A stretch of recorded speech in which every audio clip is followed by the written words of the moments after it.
එතකොට අනිත්‍ය කියන වචනේ pāli වචනේ. ඒතර මෙන්න මෙහෙම දෙයක් තියෙනවා. මේ දැන් බුදුරජාණන් වහන්සේ දේශනා කළ යමෙරු තෙකුලා කියන දෙන්න ඔය ප්‍රශ්නේ දැම්මහම සංස්කෘතියට පරිවර්තනය කරන්න දැම්මහම නිග්‍රහ කරලා හිටන් සම්පූර්ණ ඒක නැවැත්තුවා. සංස්කෘත වාචනා මාර්ගයේ නැගිය යුතු යමෙක් නගන්නේ නම් දුකලා ඇවැත්තේ කියලා ඇවැතක් පැනෙවුවා. ඒතර මේ තේර පරපුර කියන්නේ මහා විහාර තේර පරපුර. කවදාවත් බුදුරජාණන් වහන්සේ යමක් ඇවැතක් කරන්න එපා කිව්වනම් ඒක කඩ කරපු නැති අය. ඉතලා උතන ඉඳන් යන්න ඕනේ අවු. තේරුම් ගන්න. එතකොට සංස්කෘත භාෂාව ඉගෙන ගත්තා කියන්නේ සම්පූර්ණ ලෝකායත ශාස්ත්‍රයක්. ලෝකායත ශාස්ත්‍ර මෙහෙම අහනවා බුදුරජාණන් වහන්සේ මහණෙනි ලෝකායත ශාස්ත්‍ර ඉගෙන ගන්න කෙනෙකුට නිවන් දකින්න පුළුවන්.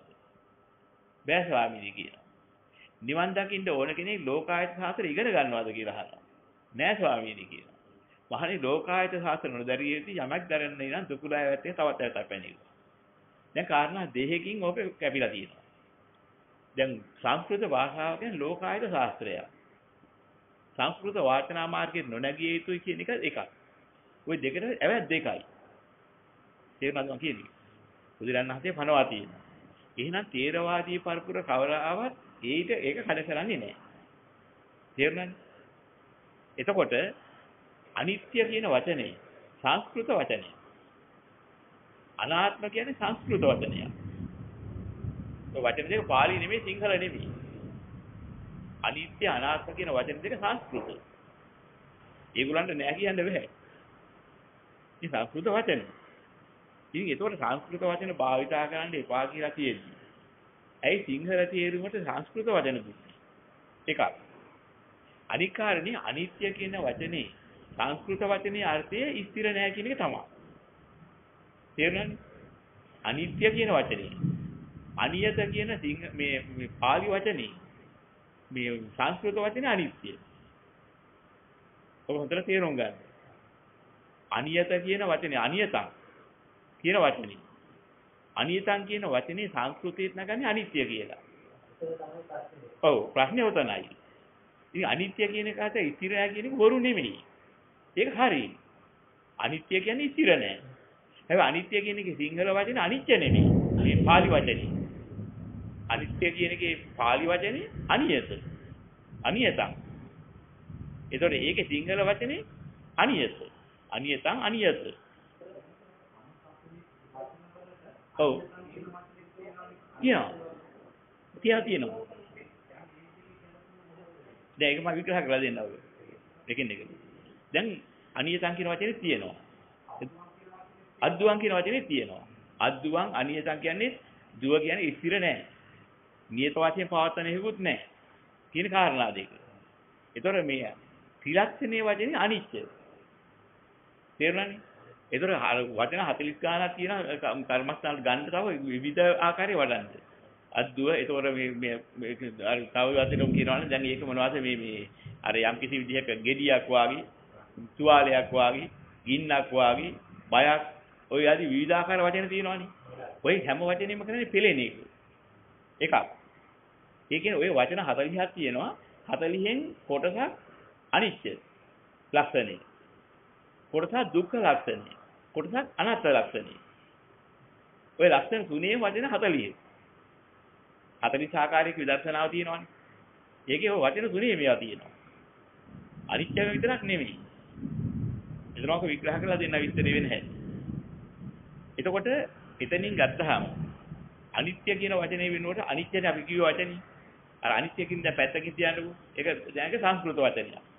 අනිත්‍ය කියන්නේ අනියත. ඒ වචනේ. අනිත්‍ය කියන එකට සංස්කෘත වචනයක් නැහැ. මොකද හේතුව මේ සංස්කෘත භාෂාව ලෝකායත ශාස්ත්‍රයක්. ලෝකායත ශාස්ත්‍ර කියන්නේ මේ ලෝකේ ගනුදෙනු කරන්න අවස්ථාව හදාගත් එකක්. ලෝකේ වැඩ කරන අය.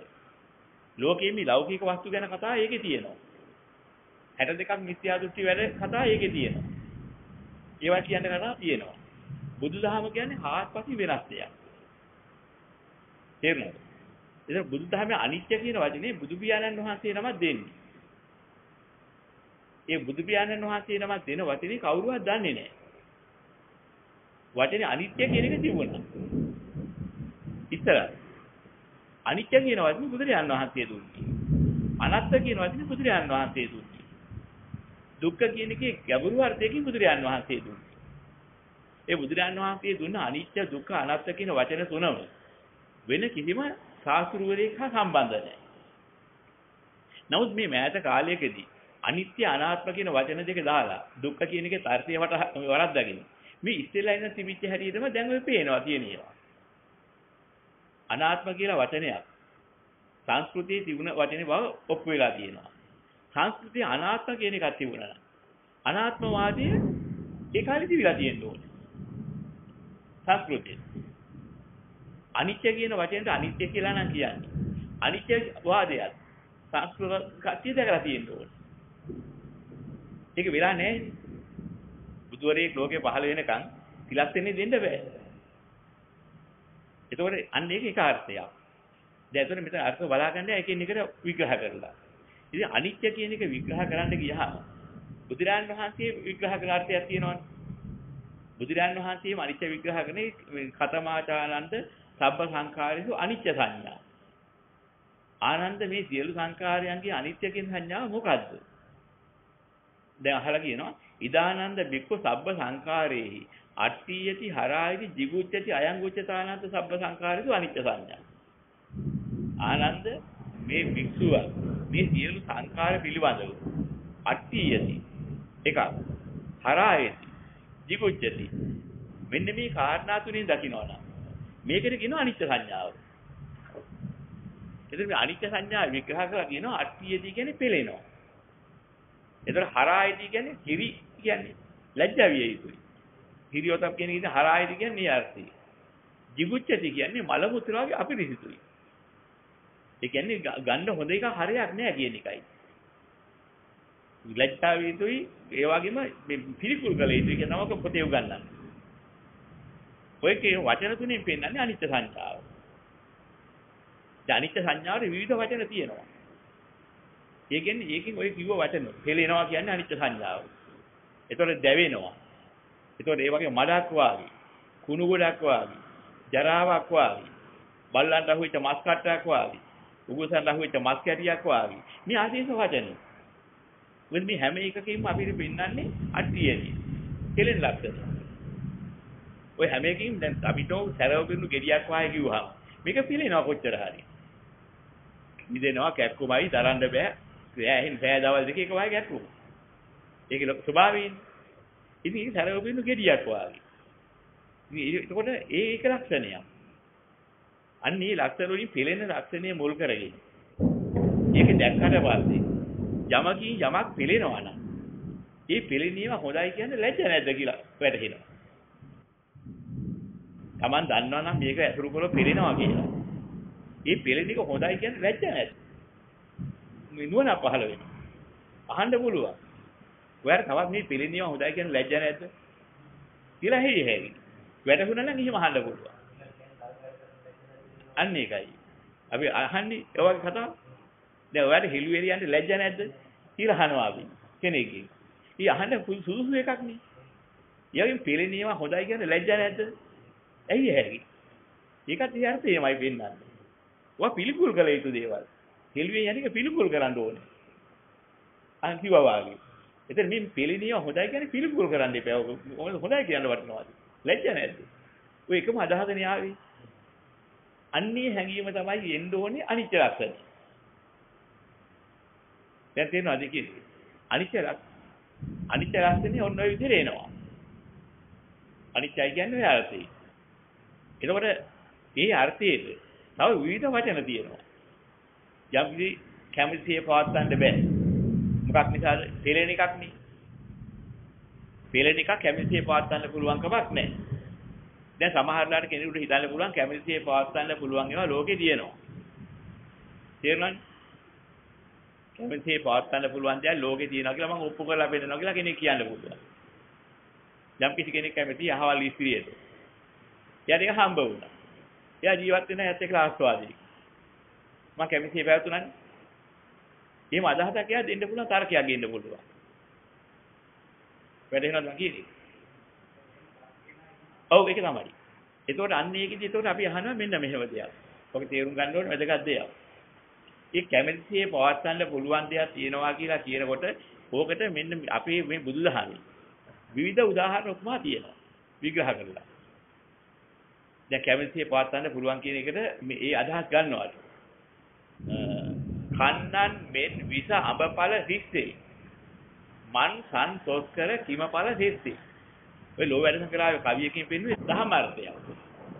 ඔය කවියෙන් පෙන්වන්නේ කන්නන් මෙන් විස අඹපල සිස්සේ. ඒ කියන්නේ විස අඹ කියලා කියන්නේ අඹ වලට විස පොවන. ඒ කියන්නේ මී අඹ වලට විස ගහලා. දැන් මේ විස අඹ තමයි රහ. සත තියෙනවා විස වුණා. දැන් මොකද දැන් අඹ කන්න කැමැත්තෙන් කන්න ඕන අය. සිටිසිය අඹ කනවා. හැබැයි යාර මොකද වෙන්නේ? විස අඹ කෑවොත් මරණය හෝ මරණය සමාන දුකක් ඒකාන්තයෙන් උට අයිති වෙනවා. දැන් යාට පුළුවන් ද කියන්නේ මම රහ අඹ කෑව මගේ කැමැතිසිය මට හම්බ වුණා කියලා. රසයේ කැමැතිසිය හම්බ වුණා. රසයේ මොකේද තිබුණේ? අන්න ප්‍රශ්නේ එන්නේ. රසයේ තිබුණේ පෙරෙන හේක. එන අනිත්‍ය හේක නේද රසයේ තිබිලා තියෙන්නේ. ඒතර අනිත්‍ය වෙන් කරලා රසය ගන්නෙ කොහොමද? මේ මීයඹේ කියන මීයඹේ හපන්නේ නැතුව මීයඹ රහ ගන්නෙ කොහොමද? හපන්න ගිලින්න ඕනේ. ඒතරයි රහ දැනෙන්නේ. මීයඹේ පැත්තකින් දිහා මට රහ බැලුවා කිව්වොත් හරියනවා. ඒක වෙන්නේ නැහැ. අන්න ඒ වගේ යම් කිසි ආස්වාදයක් විඳිනකොට ඔය ආස්වාදයේ විඳින්නේ මොකකද තියෙන ආස්වාදේ? දැන් යා කැමැත්ත තිබ්බ එකතරකින් ආස්වාදයේ කියන වචනේ. ඒකේ හඟවපු හැඟීමට. ඒක නිසා මං කැමැති ආස්වාදයට. මං ආස්වාදේ මට හම්බ වෙනවා. ඉතින් මං කැමැති හම්බ වුණා. ඔය වචනේ කියන. මං කැමැති අඹ රහ වලට. ඉතින් මං අඹ රහ වින්දා. ඉතින් මගේ රහ හම්බ වුණා. කිව්වොත් එහෙම. මොනවා කාලාද? විස අඹ කාලා. දැන් ඔබට ඒක කියලා මොකද වෙන්නේ? දැන් මම ලැහැත්තිලා තියෙන හැදිලා තියෙන ඉලි. දැන් ඔබේ කැමැත්ත මොකද්ද උනේ? ඔබ මුලා වෙලා කෑවද? ඔබට කැමැත්තද හම්බුනේ පිළීමක්ද? රහව කන්න කියලා පෙළුණා. පිළීමකට වාජන වුණා. නා අනිත්‍ය හක්කල රහව කන්න පුළුවන්. මේ උපමාව. මෙන්න මේක. මේ උපමාව. දැන් මෙන්න මෙව්වාගේ. යම් කිසි බුද්ධලේ බලාපොරොත්තු වෙන ආස්වාද ගන්න. නම් මේ ආස්වාද කියන ඒවා ගන්නවා නම් ඇහෙන් ආස්වාදයක් ගන්න ගියොත් යම් කෙනෙක් මේ ආස්වාදය කියන්නේ හේතුඵලයක්. තේරුණාද? මේ ආස්වාදයක් ගන්න චක්කු රූප චක්කු විඥාන චක්කු සංපස්ස කියන හතරක් ඕනේ. ඔය හතරෙන් ගොඩ නැගෙන තමයි චක්කු සංපස්සජා වේදනා. මේ චක්කු සංපස්සජා වේදනාව විඳින කොටත් සැප වේදනා දුක් වේදනා උපේක්ෂා වේදනා කියලා තුනක් තියෙනවා. ඕකෙන් දුක් වේදනා උපේක්ෂා වේදනා අපහරියට අයින් කරලා කොහොමද හරි සැප වේදනා එකක් ආවම අන්නේ පොඩ්ඩයි ගන්න. ඔන්නේ පොඩ්ඩට තමයි මේ කියන්නේ කැමැති එකක් මම ලෝකෙ භුක්ති විඳා කියලා කවුරු හරි. මට හම්බෙලා තියෙන කැමැති එකක් මම භුක්ති විඳලා තියෙනවා එනවා සියල්ල කැමැති නැහැ කියලා ගන්නෑ කියලා කිව්වා. සියල්ලේ තමයි ඔය කැමැති නැහැ කියන එක තිබුණේ. ඒතර එයා මොකද ආස්වාදයේ බලාපොරොත්තුෙන් ගන්නවා. ඔක ගිනි 11 යුක්තයි. චක්කු සෝත රූප චක්කු විඥාන චක්කු සංපස්ස චක්කු සංපස්සජා වේදනා කියන මේ පහ 11 ගින්නකින් දැවෙනවා කියලා විග්‍රහ කරනවා. වහන්නේ සියල්ල ඇවිල්ලා ගත්තේ. මේ සියල්ල ඇවිල්ලා ගත්තා. ඉතින් සියල්ල තමයි ඔය කිව්වේ. චක්කු රූප චක්කු විඥාන චක්කු සංපස්සජා වේදනා පහයි. සෝත සද්ද සෝත විඥාන සෝත සංපස්සජා වේදනා පහයි. ගාන ගන්ධ ගාන විඥාන ගාන සංපස්සජා වේදනා පහයි. ජීවහා රස ජීවහා විඥාන ජීවහා සංපස්ස වේදනා පහයි. කාය පොට්ටබ්බ කාය විඥාන කාය සංපස්සජා වේදනා පහයි. මන ධර්ම මනෝ විඥාන මනෝ සංපස්සජා වේදනා පහයි. එතකොට 6 වර 5 30යි. ඔන්න සියල්ල. මහන්නේ ඔයගොල්ලන්ට සියල්ල විග්‍රහ කරනවා කියලා බුදුරණාහි සියල්ල විග්‍රහ කරනවා. ওই සියල්ලෙන් අහක තවත් පණවන්න ලෝකයක් නැහැ. එනම් මේ සියල්ල ඇවිල්ලා ගත්තා. කුමකින් ඇවිල්ලා ගත්තේද? රාග ගින්නෙන් ඇවිල්ලා ගත්තයි, දේශ ගින්නෙන් ඇවිල්ලා ගත්තේ, මෝහ ගින්නෙන් ඇවිල්ලා ගත්තේ, ජාති ගින්නෙන්, ජරා ගින්නෙන්, මරණ ගින්නෙන්, ශෝක ගින්නෙන්, පරිදේව ගින්නෙන්, දුක්ඛ ගින්නෙන්, දෝමනස ගින්නෙන්, උපායාස ගින්නෙන් ඇවිල්ලා ගත්තේ. මේ 11 ගින්නෙන් ඇවිල්ලා ගත්තා. දැන් ඊතන මේ අපි ඔය ඇවිල්ලා ගන්න එක දකින්නේ නැහැ ආදීනව බුදුරජාන් වහන්සේ පෙන්නනකන් ලෝකේ ආදීනව දැක්කේ නැහැ. ඕක වැහිලා තිබුණේ. මේ බුදු කෙනෙක් ලෝකේ පහළ වෙන්නේ ඔන්නේ වැහිච්ච වැහුම් ඇරලා දෙන්න. ඕක අනිකයිට අරගන්න බෑ. මොකද හේතුව අවිද්‍යාවයි තෘෂ්ණාවයි දෙකෙන් සිවියකින් වගේ වහනවා පටලෙකින්. වැහුවට පස්සේ මේ ඔක්කොම වැහිලා. දැන් අවිද්‍යාව තෘෂ්ණා බින්ද කෙනෙක් තමයි. මේ වැහුම් අරින්නේ. අරලා දෙන්නේ එහෙමයි. එහෙනම් අන්න ඒක තමයි මේ කලේ බුදුරයන් වහන්සේ. දැන් ඕක කියන්නේ බුදු කෙනෙක් ඕනද කියලා අහන්න පුළුවන් දන්නේ නැතිකමට මොට්ටකමට. යථාර්ථය උතනින් ගන්න ඕනේ. එහෙනම් මෙතනින් මොකද්ද ගන්න? යථාර්ථය ගන්න ඕනේ ක්‍රමයකට. දැන් මෙන්න මේ 11 ගින්නෙන් දැල් වෙනකොට චක්කු සම්පස්සජා වේදනා කියන ආස්වාදයේ ඔය 11 ගින්නෙන් දැවෙනවා. දැන් හිතන්නකො මෙහෙම දෙයක්. දැන් අනේ මම අර ගෑණි අර ලස්සන කෙල්ල මේ තරුණී මට විවාහ කරගන්න තිබුණා නම් කොච්චර හොඳ මගේ එකම බලාපොරොත්තුව මගේ එකම මං කරපු පිනපල දුන්නයි නේද කොහොම හිතනවා මිනිස්සු. තරුණියෙක් හිතන්න පුළුවන්. දැන් ඊට පස්සේ හොඳ එයාගේ කැමැත්ත හම්බ වුණා කියමුකෝ. දැන් කැමැත්ත හම්බෙලා තියෙන්නේ මොකද්ද? චක්කු වලට රූපයක්, සෝත වලට ශබ්දයක්, ගානයන්ට ගන්ධයක්, දීවා වලට රසයක්, කයට පොට්ටබ්බයක්, මනට ධර්මයක් කියන ඒවාට ඔක්කොටම ගෝචර වෙන වස්තුවක්. ඔය හම්බෙලා තියෙන්නේ. ඒතකොට චක්කු, සෝත, ගාන, ජීවා, කාය, මන කියන ඒවාට රූප, ශබ්ද, ගන්ධ, රස, ස්පර්ශ ධර්ම කියන මේ හයත් ලං කරගත්තා. ඉතිරිය කියලා. දැන් එයාට චක්කු විඥාන, සෝත විඥාන, ගාන විඥාන, ජීවා විඥාන, කාය විඥාන, මනෝ විඥාන අර ඉතිරිය නිසා සම්බන්ධයෙන් හටගත්තා. වැටහෙනවද කියන්නේ? එද චක්කු සම්පස්ස, සෝත සම්පස්ස, ගාන සම්පස්ස, ජීවා සම්පස්ස, කාය සම්පස්ස, මනෝ සම්පස්ස කියන මේ ටිකම අර ඉතිරිය නිසා හටගත්තා. මෙයාට. ඒ වගේම ඉතිරියකින් යවන යම් කිසි ආස්වාදයක් ඇද්ද? ඒකේ චක්කු සම්පස්සජා වේදනාවේ ආස්වාද වේදනාව. සෝත සම්පස්සජා ලක්ෂණ දැක්කන. කියන්නේ මිහිරි වචනයක් ඇහුවා. සෝත සම්පස්සජා වේදනාවේ ආස්වාදේ. ඒතර යම් කිසි සුවඳක් හරි ගාගෙන හරි ඇවිදින් ළඟට හිටියා නම් ගාන සම්පස්සජා වේදනාවේ ආස්වාදේ. ඒතර යම් කිසි රසයක් හරි ගෙනහල්ලා හරි කැවුවා නම් දුන්නා නම් හරි මොන හරි කරලා නම් ජීවහා සම්පස්සජා වේදනාවේ ආස්වාදේ. දිවට දිවහත් තිබ්බා කියන්නකෝ. ඒ තියෙන්නේ ආස්වාදය. කයට කයක් ස්පර්ශ කරා නම් කාය සම්පස්සජා වේදනාවේ ආස්වාදේ. ඉතින් ඒ මොන හරි හිතා හිටියා නම් මගේ ලස්සනයි මට මෙහෙමයි ඔක්කොම මේ ගෑන් නිසා ආව මනෝ සම්පස්සජා වේදනා ආස්වාදේ. ඔය එක. ඔය එක දැන් ඊළඟට මොකද වෙන්නේ? දැන් ගෙනත් තිබ්බා. දැන් ඵලයක් වැඩට මොකද බලයි. හරි යාළුවෙක් ඇවිල්ලා. මේක එකයි කළා hina වුණා. මට ඇල්ලුවේ නැහැ. දැන් මොකද ගන්න තීරණේ? දැන් වැඩට යන්න බෑ. මොකද වෙලා තියෙන්නේ? ගියොත් අරු ගනි. දැන් මේ ලස්සන වස්තුව දැන් ගිනි නෙවෙයි දෙන්නේ. ಜಾති ගින්න නේද? ඒ ಜಾතිය නිසා හට ගන්න ගින්නක් එවිලම ඇවිලෙනවා. ආස්වාදේ නැද්ද? ආස්වාදයේ දුන්න වස්තුවම ಜಾති ගින්න වෙලා. ඒතර මොකද වෙන්නේ? අනිතරේ වළනකොට. අර ಜಾතිය ජරාවටපත් වෙන එකක් නෙවෙයිද? අද ළඟට ආවනේ ආවේ නැද්ද? ගන්ධාසාරේ බෑ. අනේ නාන්න බැරි වුණා. පළයන් කිනාවිලා වීෂේ කියනවා. ඇත්ත කොච්චර ලස්සන වුණා. ඔය ගඳ එනවා. බැලුවා කඩවැල් ආවේ නැන්නා. ඔය කියන්නේ ආව මේ ඉන්ද්‍රිය හොදාගෙන ආවේ නැන්නා ළඟට දවස් දෙක තුනක් ඉඳලා එහෙම ආවොත් එහෙම. ගන්ධාසාරේ බැරුව යනවා. කොච්චර මේ රසනේ හිටියා. දාඩිය කුණු ගඳ ගහගෙන ආවෝ. ඒත ඔය අමාරු වෙනවනේ. ජරා ගින්න එක්කම එනවා නේද? ලිදක් හැදුනා. එහෙම නැත්නම් ඉතින් ඉදිරියට වැහැරෙනවා. ඉදිරියට නැතු මේ දැන් ටික ගම්බු. ආස්වාද විඳින මොහොතේ ළඟ ළඟ හරියන වෙයි ටික. ලිදක් දුකක් හැදිලා ආවා. අනේ ඔළුව එකක් ගම අද ඉන්න බෑ අනේ මට වැයෙන්න. දැන් ප්‍රශ්න මතුවෙනවා. ඔය ප්‍රශ්නය මතුකලොත් මොකද වෙන්නේ? අර ව්‍යාධි ගින්න ආවා. ඉතින් ඔය අවස්ථාවේදී බලාපොරොත්තු වෙච්ච ආදරේ නැත්නම් ආදරේ මැරිලා. ලෞකික වශයෙන් ඒ මොකටද? ඒකත් මරණ ගින්න. මරණ ගින්නක් දෙනවා. ඔය ජාති ජරා මරණ කියන ගිනි තුනට ඔය ටික එනවා. එතකොට රාග ගින්න. දැන් ඇවිදිච්ච හැටි අපි දැක්කනේ. රාග ගින්න ඇවිල්ලා තමයි මේ වටිනා වස්තුවක් කියලා බදාගන්නේ. ඒ රාග ගින්න නිසා මොකද කරන්නේ? ඒක එයාගේ වස්තුවක් විතරක් නෙමෙයි. බල්ලන්ට අහුවෙච්ච මස් කටට අනිකෙවම පොර කනවා. උගුසට අහුවෙච්ච මස් කැටියට අනිකෙවම පොර කනවා. තරඟ බඩුවට තරංකාරී පුද්ගලයා පොර කනවා. හරියට ඉස්තිරිය තරඟ බඩුවක් වගේ. මේ ලෝකේ පළවෙනි තැන මම ඔය කිය ඉස්තිරිය කියන්නේ පළවෙනි එකට. මේ පළවෙනි වස්තුවේ හැටිනේ ඔය කියන්නේ. ඒ මෙන්න මේ විදිහට ගන්නවා ඒ තරංකාරී වස්තුව.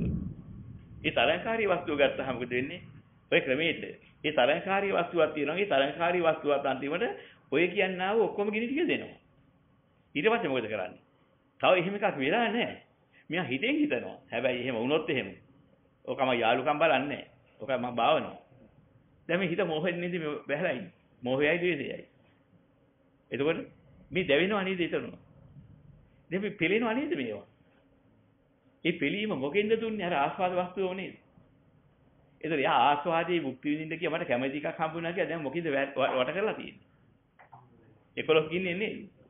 දැන් 11 ඉන්නේ වට කරපු වස්තුවකට නේද මම කැමති එක හම්බුණා මගේ වැඩේ හරි කියලා කිව්වා. එහෙනම් ඉතින් මොකද තවත් ලොකු ඊට වඩා ලොකු එකක් තියෙන්නේ. හරියන්නේ.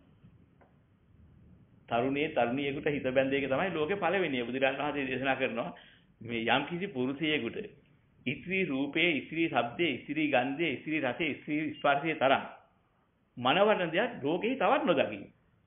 ඒ පළවෙනි එක. බුද්ධ දේශනාව. ඉතින් ඊට වඩා මනවත් එකක් ලෝකයට නැහැ. ඉස්ත්‍රියද පුරුෂ රූපේ, පුරුෂ ශබ්දේ, පුරුෂ ගන්ධේ, පුරුෂ රසේ, පුරුෂ ස්පර්ශයේ තරම් සුවදියක් තවත් නොදකින්න. මේ පළවෙනි එක. දැන් ඒකම ගත්තා ඒකයි මේ උපමාවට. එහෙනම් මේක නම් මේ ලෝකෙ තියෙන වැඩිම බලාපොරොත්තුව තියෙන එක. ඒ බලාපොරොත්තු ගත මොහොතේ ඉඳලා එයාගේ ගිනි යකොලට අහු වෙන්නේ නැද්ද? එහෙනම් ගිනි යකොල හැම යමක් පෙලෙනවා නම් ඒ පෙලෙන එක අනිත්‍යයි කියව එක බොරුද? ඒ කැමැති නැති එකක් නේද මේ ඔක්කොම සිද්ධ වුනේ. එයා කැමැති උනේ මායා එක දර්ශනයකට. ඊ ආස්වාද මාත්‍රියකට මා උදෙසාම ඉඳී මා කෙරෙහිම ප්‍රියමනාප වෙයි. මට ඕන විදිහට වසඟ වෙලා හිටි ලෝකයා කවුරුවත් ඊට විරුද්ධ වෙන එකක් නැහැ. මේ ආදි වශයෙන් ගත්ත මායා මුලා දර්ශනයකින් තමයි මෙයා මට කැමැති එකක් හම්බුණා කිව්වේ. නමුත් කැමැති එක හම්බෙලා කියලා බලපුවාම කැමැති කෙනෙක් හම්බෙලා තියෙන ගිනි ගොඩක්. එහෙනම් ගින්නක් වාගේ බලන්න කිව්වෙත් ඒකයි. ගින්නක් වාගේ කිව්වත් බයක් වාගේ කිව්වත් බය කියන එක යටින්නේ ඔතන බය වැටෙනවා මේ අනිත්‍ය වලට. මම පිළෙන්නේ හින්දා. බයෙන් පිළෙනවා. ඒ පිළෙන්න ලක්ෂණයක් තියෙනවා. ඒ පිළෙන ලක්ෂණේ වට කියනවා අනිත්‍ය ලක්ෂණේ. අනිත්‍ය ලක්ෂණේ නෙමෙයි. ඒක අනිත්‍යම විග්‍රහ කරලා දෙන්නකොට නේද ගන්නෙ කියලා. ඒක අනත්ත විග්‍රහ කරනකොට යන්නේ. ඔව්. අනිත්‍යයි කියන වචනයක් තියෙනවා අනියත. යමක් අනියතයි කියලා කියන්නේ නියතනේ. අද්දුවන් අනියතං. යමක් අද්දුව නම් අනියත නම්. ඒ කියන්නේ බලන්නේ මොකද්ද? යම්කිසි ප්‍රියමනාපයක් හොඳයි කියන යම්කිසි දෙව්ලෝක, බබලෝක යම්කිසි බුද්ධලිය හොඳයි කියලා නිගමනය කරා නම් අන්නේ නිගමනය කරපු ලෝකයේ ඔහු ඉන්නවා යම්කිසි විදියක මුලාවටපත් වෙලා හොඳ එකක් හම්බුණා කියලා. නමුත් මේ හොඳ එකක් හම්බුණා කියලා ඉන්නකොට ඒකේ අන්තිමට බලනකොට ඒකත් ගෙවිලා යනවා අර වගේම. අද්දුවන් අනියතං. ස්ථිර නැහැ. වෙනස් වෙවි යනවා. අනියතං. නියත නැහැ. ගෙවිලා යනවා. ගෙවිලා ගියාට පස්සේ බලපුවාම ඉතුරු කරපු හරයක් නැහැ. ගෙවිලා යන එක නෙමෙයි ප්‍රශ්නේ. ගෙවිලා යන නිසා ඉතුරු කරපු හරයක් නැහැ කියලා දකින්න. අපි හොඳයි කියලා හරයක් හම්බුණා කියලා මෝඩකමට විදවිලා හිටියා. ගෙවිලා ඉවරෙන් තවසර බලපුවාම ඉතුරු වෙන්නේ මොකද්ද? ඉතුරු එකක්වත් නැහැ. අන්න ඒකට කියනවා අසාරයි. අසාරාර්ථයෙන් කියනවා අනත්තයි. සාරාර්ථයක් නැහැ. ඒතර ගෙවෙන එක නෙමෙයි ප්‍රශ්නේ. ගෙවිලා අවසන් වුණාම වෙච්ච දේ බලන්න ඕනේ. අන්න ඒකයි කිව්වේ අද්දුව අනියත කියන කාරණා ටිකටපත් වෙලා ගිහිලා හිටන්. අවසන් වුණාට පස්සේ දේවද්දය ඉවරයි. බඹද්දය ඉවරයි. අන්තිමට මොකද්ද සිද්ධ වෙලා තියෙන්නේ? ගත හරයක් නැහැ. ඉතින් අනන්ත සසරේ පටන් ගිහින් අයිදිලා හොඳයි කිව්වේ ඔක්කොම අරගෙන.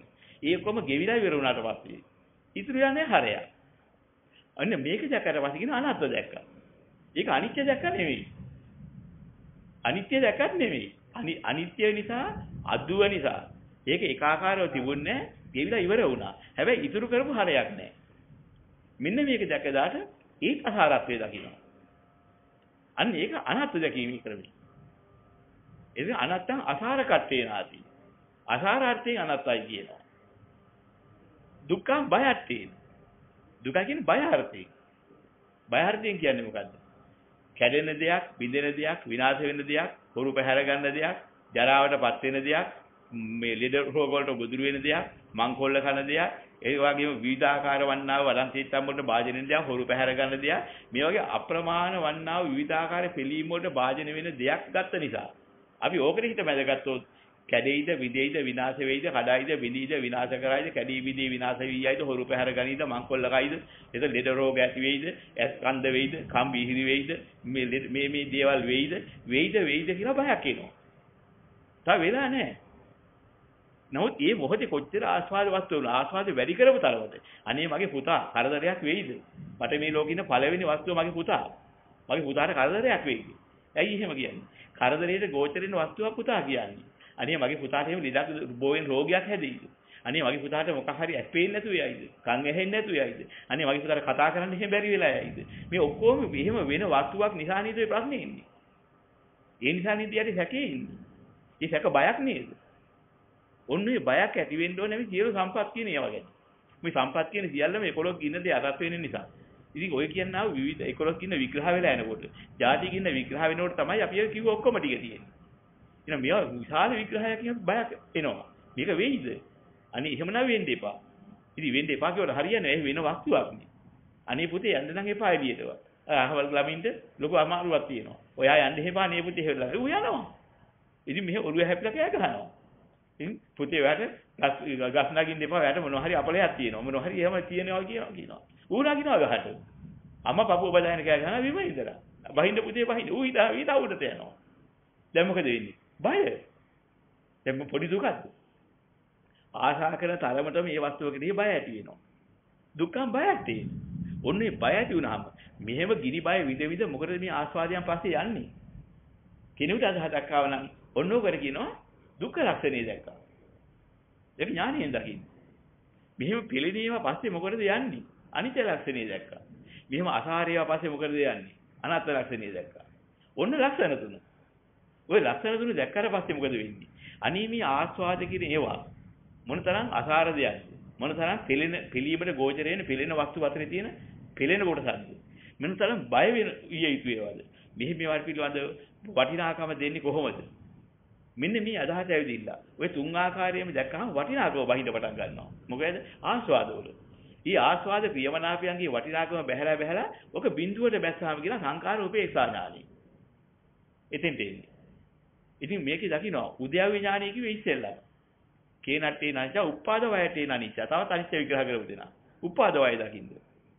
උපාද වය කියලා කියන්නේ මේක මෙහෙම නිකන් උපදින්නේ නැහැ. මේ ආශාවන් පස්සේ ගිහිල්ලා තමයි මේ ජරා මරණ ශෝක පරිදේ ඔක්කොම උපදින්නේ.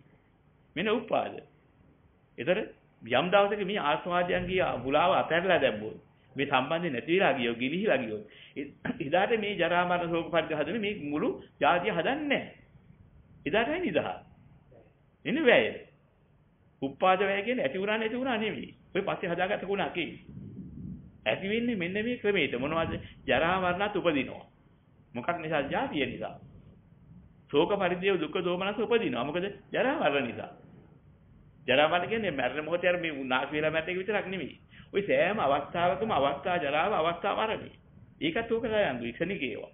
මේ සම්මුතියක. ඔක්කොම අරයන්දුයි. ඉතින් ඔය ඔක්කොම උදා වෙන්නේ ඒවා. අවින් ශෝක පරිදේව දුක්ඛ දෝමනස උදා වෙන්නේ ජාති සහ ජරා මරණ නිසා.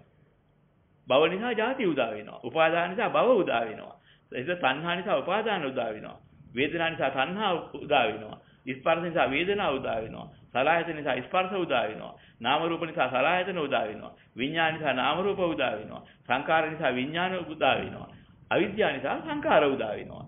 මෙන්න මේක දකින්න නුවණට කියන උදේ ඥානෙ. මේ සෝතාපන්න වෙන්නේ ඉතින් මාර්ග අනුගාමිකයා ඕක ඉතින් පූර්ව භාග නුවණින් දකින්නවා. පූර්ව භාග නුවණ පළමුව පහළ වෙයි මග නැන පසුව පහළ වෙයි. කාරණා දෙක. ඉතින් පූර්ව භාග නුවණ ඕනේ. පූර්ව භාග නුවණින් මේක දැනගත්තට පස්සේ තමයි Taman කල්පනා කරන්නේ. ඉතින් සුතමේ පඤ්ඤාව ඉස්සෙල්ලා එනවා. චින්තාමේ පඤ්ඤාවෙන් හිතනවා. හිතනකොට වැඩෙනවා මාර්ගය. භාවනාවේ පඤ්ඤාවෙන් ඵලෙ ලැබෙනවා. ඒකේ මට්ටමට ලැබෙනවා. මේ සුතමේ පඤ්ඤාව කියන්නේ මේ අහනකොට එන නුවණ. ඉතින් ඇත්තටින් නම් තමන් හිතනවා. ඒ හිතන මොකද භාවනා මේ චින්තාමේ පඤ්ඤාව. ඊට පස්සේ මොකද කරන්නේ? අසාර ලෝකයේ ගන්න නම් හරියක් නැහැ. අන්න භාවනාවේ පඤ්ඤාවේ වැඩෙන එක. අන්න ඒකයි. ඒ කියන්නේ මේ ලෝකයේ අසාරයි කියලා දකින්නේ, ලෝකයේ අනිත්‍යයි දුක්ඛයි කියලා දකින්නේ අනුලෝමක් ශාන්තිය. නිවන සාරයි, නිවන සුවයි කියලා දකින්නේ. යාරකින් අයින් වෙනවම අත්තරී විදිහ නොඇලී ගියාම. සම්්‍යත නියාමයි. සම්්‍යත නියාමය කියන්නේ නියම නිවන් මඟ. නිවනයයි සම්මත යමක් ඇද්ද? නිවන් මඟයයි. අන්න ඒකට වැටෙන්නේ එතකොටයි. දැන් නිවනයයි සම්මත තෙන්ට එන්න ඕනේ සෝවාන් සකුද්දාගාමි අනාගාමි අරියත්තරපත් වෙන්න. අනුලෝම ඥානෙ තෙන්ට එන්න මුල පුරනවා විතරයි. අනුලෝම ඥානෙ තමයි ඉස්සෙල්ලා අහගන්නේ. සම්මත නියාමයේ කියන ආර්ය අෂ්ටාංගික මාර්ගයේ වැඩෙන එකයි. මේ වැඩිම එන්නේ අසාර ලෝකේ මොන හරයක්ද? අසාර මේ පෙරෙන ලෝකේ මොනවද හොඳයි කියලා ගන්න වටින්නේ. මේ මහා භයානක ලෝකේ තවත් ඇගිලි ගන්න වටිනවද? හොඳයි කියලා. අන්න හොඳ කියන එකට පහර වදින්න පටන් ගන්නකොට වැඩෙනවා මානසිකත්වයේ සම්මත නියාමයේ. සම්මත නියාමය කියන්නේ පූර්ණ නිවන් මාර්ගය. සුද්ධ නිවන් වගේ. අනිකෙන් වෙන්නේ ලෝකේ දුකයි අර අනිත්‍යයි දුක්ඛයි අනාත්තයි කියලා දකින්නකොට අනුලෝමක් ශාන්තියටපත් වෙනවා. අනුලෝම කරලා දිනවා විතරයි. ඒකට තමයි කියන්නේ මාර්ග අනුගාමිකත්වය. ඵලලාභීත්වය ලැබෙන්නේ සම්මත නියාමයේ කියන මේ ආස්වාදයන්ගේ නිසරු බව දැකලා. ආස්වාදයේ වටිනවා කියලා ගන්න හරියක් නැති දේවල් නේ කියලා දැක දාට. එන්නේ ඉඳ බහිනවා බලේ. වටිනාකම. බහැලා ගිහිලා යම් කිසි කොටසට ආස්වාදයේ දුකයි කියලා දකින වෙලාවක් එනවා. ආස්වාද දුකයි දුක නෙමෙයි. ඒක තමයි දුක්ඛ සත්‍ය වේද දුක්ඛ සත්‍ය දුක්ඛ වේද. දුක්ඛ වේ දුක්ඛ සත්‍ය නෙවෙයි. යමක ප්‍රකාරය තෝරනවා. දුක්ඛ වේ දුක්ඛ සත්‍ය නෙවෙයි. නා දුක්ඛ සත්‍ය වෙන එක. දුක්ඛ සත්‍ය ප්‍රඥාවට ගෝචරයි. දුක්ඛ වේදනා චෛතසිකේලා විදි. මේ වේදනා චෛතසිකයේ විදින දුක දැකලා බයත් දුක. ඒ දුක දැකලා ඊට පස්සේ මෙහෙම දුක් දෙන්නා වූ දෙයක් පස්සේ ගිහිල්ලා මේ ආස්වාදයන් පස්සේ මොකටද මේ නැහින්නේ? මොකටද මේ දැවෙන්නේ? මොන හරියක්ද මේක ලැබෙන්නේ? මෙන්න මේක දැක්කහම ආස්වාදයන්ගේ වටිනාකම වහින්න පටන් ගන්නවා මනසින්. ඔය ආස්වාදයන්ගේ වටිනාකම මනසින් බැහැලා යනකොට 100% එක සැරේ වහින්නේ. එක මට්ටම් වලින් වහින්නේ. සතලපා තියෙන මට්ටමේ ඒවට වැටෙන ආස්වාද තියෙනවා. නීච ආස්වාද. මේ නීච ආස්වාද නිසා දස කුසල් කරනවා. නීච ආස්වාද විඳින්න. ඒ නීච ආස්වාදයට ඕන එකක් කරලම එක විදිහට කියන්නේ. ප්‍රාණඝාත, අදත්තාදාන, කාමමිත්‍යාචාර, බොරුවෙන් රවටලා කේලෙමින් මිදෝලා, පරසවදෙන් ප්‍රලාප කිය මේ වගේම හිස්වතෙන් දොළෝලා, ලෝභ තරහ මෝඩ ඔය හැම එකකින්ම ගිහිල්ලා දස කුසලයේ මුල් කරගෙන යම් කිසි ආස්වාද මුක්තියට බහිනවා කියන්නේ. ඒක බරපතලයි. මේකේ තියෙන අපායගත වෙන කොටස. තද බල කොටස. මේ ඒකට හේතු වෙන්නා වූ නීච දේවල් ඉස්සෙල්ලාම දකිනවා මේ උපේක්ෂා ඥානෙට ගෝචර වෙලා. ඒ සකස්කරණය උපේක්ෂා ඥානෙ දගේ සංකාර උපේක්ෂා ඥානෙ. ඔහොම ගිහිලා කියලා උපේක්ෂාවේ සිනෝට වහිනවා. කොයි මොහොතකාරී. ඒ වින්නේ කවුරු හරි අර සම්පත්තිය තියෙන්න ඕනේ. මේ කියන්නේ සද්ධර්ම ශ්‍රවණේ, සත්පුරුෂ සංසේවණේ, යෝනිසෝ මානසිකාරේ, ධම්මාදාන පිළිවෙත දරුත් තියෙනවානේ. අන්න ඒ වගේ. මේ හතර කැබ්බෙච්ච මොහොතකදී මොකද වෙන්නේ? අර බැහැගෙන ගිහිලා අනුලෝමක් ශාන්තියටපත් වෙලා තිබිලා. අර ඒකෙන් ගිහිලා අනුලෝම වෙලා තිබුණා කියන්නේ. සංකාර උපේක්ෂා ඥානට නිකන් ඇවිදින්න. සිනෝල්ට වහින්න නම් මේක අසාරයි කියන ගැඹුරු මොහොතක් ඉන්න ඕනේ. මේ ගැඹුරු මොහොතක ආපුවාම සම්පත් අසාරයි කියලා. මේ සම්පත් කියන්නේ අසාරයි වැඩක් නෑ මෙහා තිත්තයි. කියන දැනක් එනවා. මට නම් එපා. අන්න අතැරලා ගියා. ඔක්කොම නෙවෙයි. සතර පාගත දෙන කොටස. මෙන්න මේ අවස්ථාවේ න සෝවාන් ඵලයේ. සෝවාන් ඵලයටපත් වෙච්ච කෙනා ආස්වාද මුල් කරගෙන සතර පාගත වෙන මට්ටමක් ඇන්නම් ඒවා සින වලට ගියා. අනිකාර උපේක්ෂාවේ තියෙන්නේ මත් සමානව. සමානව තියෙන්නේ මේ මාර්ග අනුගාමිකත්වයේ. ඵලී ලැබුණා නම් ඒ හරිය දුක කියන කොටසට වැටුණා. අන්න ඒක ආර්යයන් දකින්න දුක. දුක සත්‍යයි. එයා දකින්නවා සැප දුකයි කියලා. එදාට. ඒ දෙකක් සැප දුකයි කියලා දැක්කේ නැති කෙනාට මේ ලෝකේ සැපක් කියලා තියෙනවනේ කැමතිසිය දෙයක් කියලා මතක් වෙනවා. සැප දුකයි කියලා දැක්කදාට දකින්නවා කැමතිසිය කොයිද ලෝකේ? සැප කියන්නේ. ඒක දුකනේ. අන්න ආර්ය දකින්න දුක ආර්ය සත්‍යයි. දුක ආර්ය සත්‍යය වෙනයි. දුක ආර්ය සත්‍යය හැමතැනම දකින්නේ අනිත්‍ය දැක්ක, දුක්ඛ දැක්ක, අනාත්ම දැක්ක ආස්වාද දෙන ප්‍රියමනාප යන යමක් ලෝකයේ ඇද්ද ඒ පිළිබඳ දුක දකින්නවා. සෝවාන් වෙනකොට දකින්නවා සතර පාගත වෙන මට්ටමේ තිබිච්ච ඒ ආස්වාදයෙන් තියෙන දුක. ඊට පස්සේ දකින්නවා සකෘදාගාමී වෙනකොට මේ කාම වස්තුන්ගේ තියෙන ලොකු දුක. දැක කොටස මෙදිලා යනවා. ඊට පස්සේ ආ කාම වස්තුන්ට සම්පූර්ණ දෙන්නේ නැහැ මේ දෙවියෝ මනුස්සෝ කාමයන්ට. 100% තැනක් දෙන්නේ නැහැ. ඒ තැන 100% නෙමෙයි 100% හුඟා ගන්න කඩු වෙලා ඉවරයි සෝවාන් වෙනකොට. ටිකයි තිබුණේ. සකෘදාගාමී වෙනකොට ඒකෙනුත් කොටස දුකයි කියලා දැක්කා. ඒතර ඉක්ම ගියා. දෙවෙනි අර්ථ චතුරාර්ය සත්‍ය දුක්ඛාර්ය සත්‍ය දකින්න අනික දැකලා ඉවරයි. තුන්වෙනි වතාවට මේ කාම සම්බන්ධයෙන් ගින්නක් කාම කියන්නේ මහ නීතියක් කියලා දකින්න. කාමයන්ට එතනින් කාමයන්ගෙන් මිදෙනවා. කාමී වතාවයි අනාගාමී වුණා. ඒතකොට රූප රාග ආදී වශයෙන් තියෙන ඉතුරු ඔක්කොම අරිහත් ඵලයේදී සිය ලෝකෙට ඇති යම් තරමක් ඇද්ද ඒ සියලු ආස්වාදයේ දුකයි කියලා දකින්න. ඒ දකින්න ප්‍රඥාවයි. විඳිනකින් නෙවෙයි. විඳිනක ආස්වාද දෙයිනවා. ඒක මහා භයානකයි. අනිත්‍ය දකින්න. දැකලා වෙලා හිට දුක්ඛ බයට එන එක දුක මේ ලක්ෂණේ දකින්නේ. දුක ආර්ය සත්‍ය කියන එක දකින්නේ සැපයි කියන්නේ වේ අංශු මාත්‍රයක්වත් මේ ලෝකේ සැපයි කියලා ගන්න එකක් නැහැ. ඒ සියල්ලම දුක් ගොඩේ. ගිනි ගොඩේමයි. ඔන්නෝක දැකලාට අරිහත්ත්වේ. අවසානයේදී. මේ දැකීම කියන්නේ නිකන් දැකීම නෙවෙයි අත්තරින වැලි මිදියාමත් එක දැකීම. ඔය ක්‍රමයටයි මාර්ගඵල ලබන්නේ. ඉතින් ඕකෙන් මොහෙන් පටලවන්න ගියට හරියන්නේ නැහැ. ඉතින් ඔය කන්නන් මෙන් විස අඹඵල රිස්සේ මන් සන්තෝෂ කර කිමඵල ශේෂේ ඉතුරු වෙච්ච ශේෂේ මොකද්ද? අන්න ඒකිනු දකින්න අනත්ත. එතන පළවෙනි එකෙන් බලනවා කන්නන් මෙන් විස අඹඵල රිස්සේ. රිස්සේ අඹඵල කනවා. අනත්ත ලක්ෂණ විග්‍රහ කරන්නේ. ආස්වාදයේ බලාගෙන ආස්වාදයට මත් වෙලා ආස්වාදයේ කන්න පටන් ගිහින් සතුටු වෙවි ඉන්නවා. අන්තිමට මැරිලා යනවා නෙන්න මොකක් ලෙඩ දුකක් හැදෙනවා ඔක්කොම ඉනවා ඇස් දෙක අඳ වෙලා ගියා මෙච්චර කල් බලපෑම් කරා මොකද හම්බ වුනේ ඇඟ හිරි වැටෙනවා කියන කොටත් දැන් අපි හොදටම දන්නවා තරුණ වයසේදී ඇස් අඳ වෙනවා ලාබාල වයසේ ඇස් අඳ වෙනවා මැදි වයසේදී ඇස් අඳ වෙනවා ඇසිඩ් කාලේ ඇස් අඳ වෙනවා වසවිල කාලේ ඇස් අඳ වෙනවා නොයි කාකාරී මේ අපි ඇස් දෙක 100ට 100ක් ගියේ මැරෙන එක එක විදිහට පෙන්නේ කීයෙන් කී දෙනාටද ඒතර 100ට කී දෙනෙක්ගේ හදිසි අකාලේ ඇස් අන්ධයටම අඳ වෙනවද ඉතින් මේක අපි බයක් නැද්ද දැන් මතක් වෙනකොට ඊ જાති ඇස් එකක් නේද මටත් තියෙන්නේ මේක කොයි විදිහේ අන්ධ වෙයිද ඒ වුණා මේ ඉතුරු ජීවිත අවසානකම් ගෙවන්නේ මොන විදිහෙන්ද මම තරම් බයක්ද මම තරම් මේ කැළඹීමක් එනවාද හිතට ඉතින් මෙහෙම ඇස් එකක් අරින්න සුන්දර ලෝකයක් මවම සන්තෝෂ වෙනවා කියන මොන මොඩකමද අදහස එනවා ඊට පස්සේ මෙන්න මෙහෙමයි යථාර්ථය දකින්න පටන් ගන්න ඊට පස්සේ බය වෙනවා ඒකට මේ ලස්සන එක නෙමෙයි කොහොම හරි මේ ජීවිතය අවසන් වෙනකම් මේක මේ සැකෙන්නේ නැත්නම් ඇස් එක නැතුනොත් අයිති එකට වාඩි වෙයි මුළු කයම නැත්නම් ඇස් එක ඕනේ නැහැ මොකද ප්‍රශ්නයක් නැහැ කය පෝෂණය කරන්න ඇස් දෙක ඕනේ කන් දෙක ඕනේ නාසය ඕනේ දිව ඕනේ කයටත් ඕනේ ඒකින් එකට පෝෂණය කරන එක ටිකක් අන්‍යෝන්‍ය ආධාරයක් ඕනේ මේක හදිසි හෙන ගහලා හරි මැරලා ගියොත් එන්නේ ඊළාට තමයි ඇස් දෙක ඕනේ නැහැ කන් දෙක ඕනේ නැහැ ප්‍රශ්නයක් නැහැ අනික පෝෂණය කරන්න එක නැහැ නමුත් එහෙම නෙවෙයි වෙන්නේ අපිට ඕනේ කියලා ඇස් දෙක අන්ධ වෙනවා අනිකා තියෙනවා මැරෙනක අවුරුදු ගානක් තියෙදි. ඉතින් අත ගග මැරෙන ඔක්කොගෙම පිටිසරණ ඉල්ල නැතලා ඉන්න ඕනේ. කොයිතරම් දුකක් විඳිනවද? ඇඟ ඔක්කොම තියෙන ඇස් දෙක තියෙන කන් දෙක විහිරි වෙනවා. ඉතින් කන් දෙක විහිරුණාම විශාල මානසික පීඩාවකින් ඉඳ වෙනවා. මේ ඔක්කොම හක් වෙනවා. ඉතින් ඕක තමයි ඇස් දෙක කන් දෙක තමයි ප්‍රධාන වශයෙන් විහිරි වෙන්නේ. කර්ම විපාක වලටත් ඉන්නේ ඒකයි. ඉතින් ආසේ දිවකය අඩු වෙන්නේ නැහැ. අංශභාගී වාගේ හැදිලාට දුර්වල යන එක තමයි කයට වුණොත් වෙන්නේ. ඉන්දිවට උනත් වෙන්නේ පිළිකාවක් හරි ඇදිලා ඉවරලා ඉතින් කඩ මේ කුඩිය යන්නේ. වෙන්න පුළුවන්.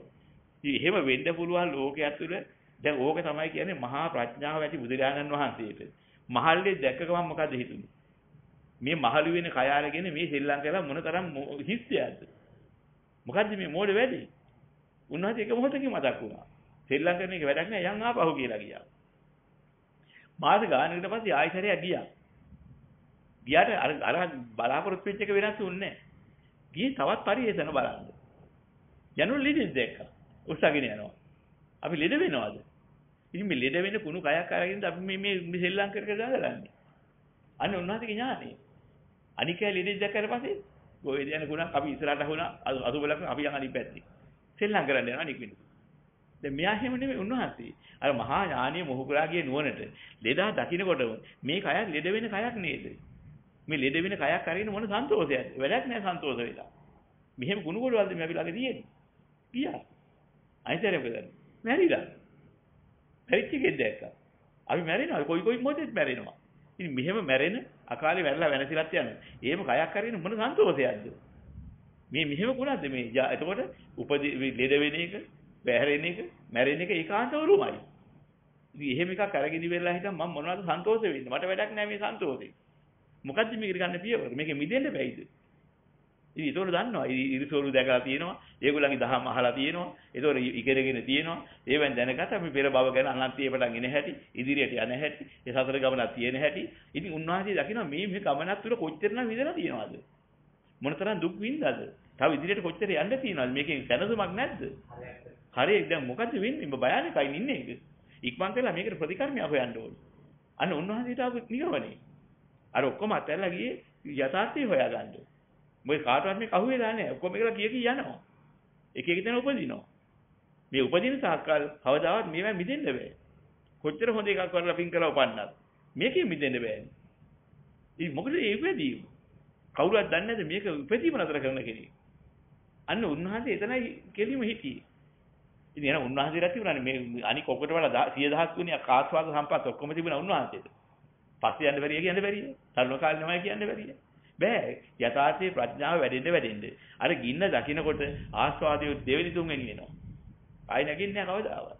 ඉතින් ඒ ගින්න හරියට දැක්කේ නැත්නම් තමයි ආස්වාදයේ කියලා එක කැමැතිය පවත්තන එක ලෝකේ තියෙනවනේ. බුදුදහමට විරුද්ධව යනවා. ධර්මයේ කරගන්නවා. අවිනේ විනේ වෙනවා. ඒතකොට කියන බණ නොබන වෙනවා. අභයනකයිනේ. ඒකනේ වෙලා තියෙන්නේ. ඔව්.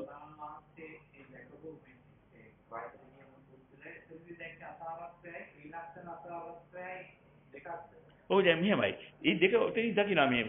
මැරුණේ කොහොමද? ඒක වරනවා. සමහර වෙලාවට නිකම්ම මැරෙන්නේ නැහැ මිනිහේ.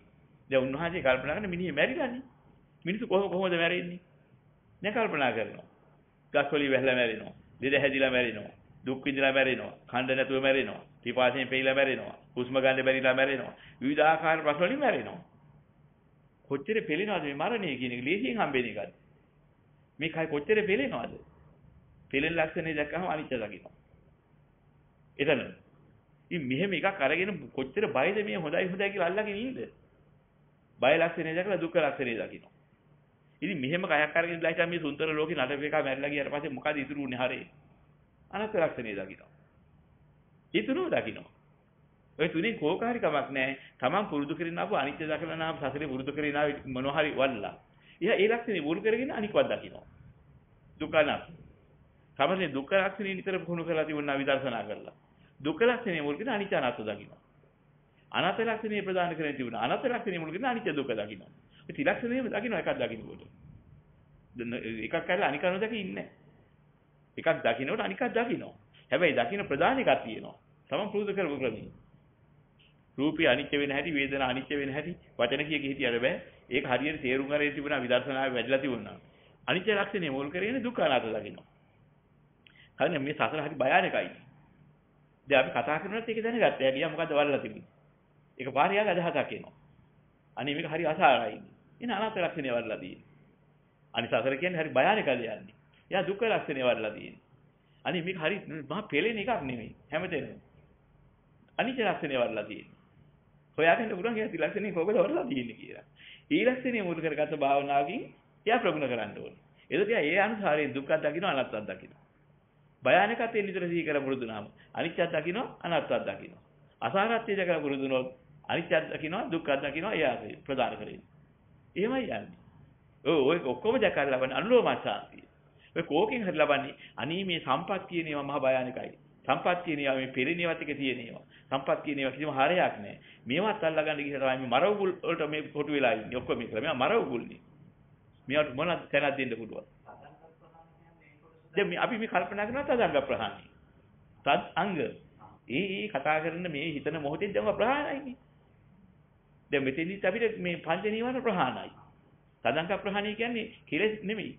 පංච නීවරණ කියන්නේ. දැන් මේ බණ අහන්නයි පංච නීවරණ නැහැ. කාමච්ඡන්දේ තිබුණේ නැහැ. දැන් ව්‍යාපාදේ නැහැ. තීන විදුද්දච්ච විදිකිනා පහම නැහැ. නීවරණ ප්‍රහාණය වුණා. තදංග තද් අංගයේ ප්‍රහාණයයි. ඒතර ඊට පස්සේ මේක භාවනාන යෝග්‍යක විස්කම්බන ප්‍රහාණය වෙන අනිවාර්යයි. ඉතින් සමුච්ඡේද ප්‍රහාණය වෙනවා මාර්ගඵල ලැබුවා. ඉතින් ඊට පස්සේ මොකද වෙන්නේ? කෙලෙස් එක්කම සමුච්ඡේද ප්‍රහාණය වෙනවා. දැන් කෙලෙස් උත්යන් තදංග ප්‍රහාණයයි. මේ වරහන වෙලාවේ. භාවනාන යෝග්‍ය වෙනකොට විස්කම්බන ප්‍රහාණයයි. ඒ තනියම නා භාවනාවක ඉන්න වෙලාවේ ඒක ප්‍රගුණ කරලා විතරම තිබුණොත් විස්කම්බන ප්‍රහාණයටපත් වෙලා යනවා. යථාභෝධය දැක්කොත් සමුච්ඡේද ප්‍රහාණය වෙනවා. සමුච්ඡේද ප්‍රහාණය ක්‍රමක්‍රමයෙන් වෙලා අනුලෝමක් ශාන්තියදී සංකාර උපේක්ෂා ඥානෙ සමුච්ඡේද ප්‍රහාණ වෙලා මාර්ගඵල ලැබෙනාට පටිපස්සද්දි නිස්සාරගෙන දෙකක් එනවා. ඒකේ ප්‍රහාණ පහක්. තදංග විස්කම්බන සමුච්ඡේද පටිපස්සද්දි නිස්සාරණ. ওই නිස්සාරණයට යනකම යනවා ප්‍රහාණය වෙවි.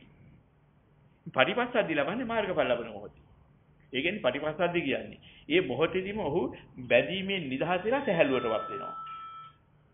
ඊට පටිපස්සද්දි කියන්නේ. ඒ මාර්ගඵලයේ ලැබෙනකොට. ඊට පස්සේ බල කල්පනා කරලා බලනකොට මං ඒක දැන් සැරිසරන්නේ නැහැ. ඉක්ව ගියා. ඒක ලේසි දැන් නැහැ. නිස්සාරණ ප්‍රහාණය අවබෝධ වෙනවා. ඒකයි කරන්නේ.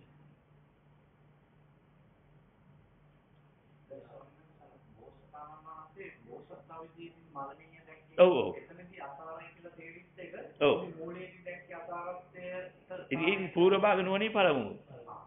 පූර්වවග්න පළමුව පහළුවේ මගලන බෝධි මූලයේ පහළ වුණා.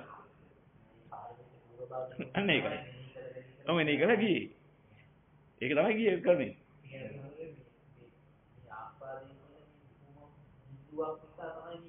අන්න ඒක ඔක්කොම වෙලා තියෙන්නේ ඒකයි. මේ බිඳුවට තියෙන තැන. ඒකෙන් තැන දුන්න බිඳුවට තැන දුන්නා කියන්නේ ආස්වාද ගන්නට රින වලට තැන බිඳුවක් නෙමෙයි. ආස්වාද කියන්නේ රින.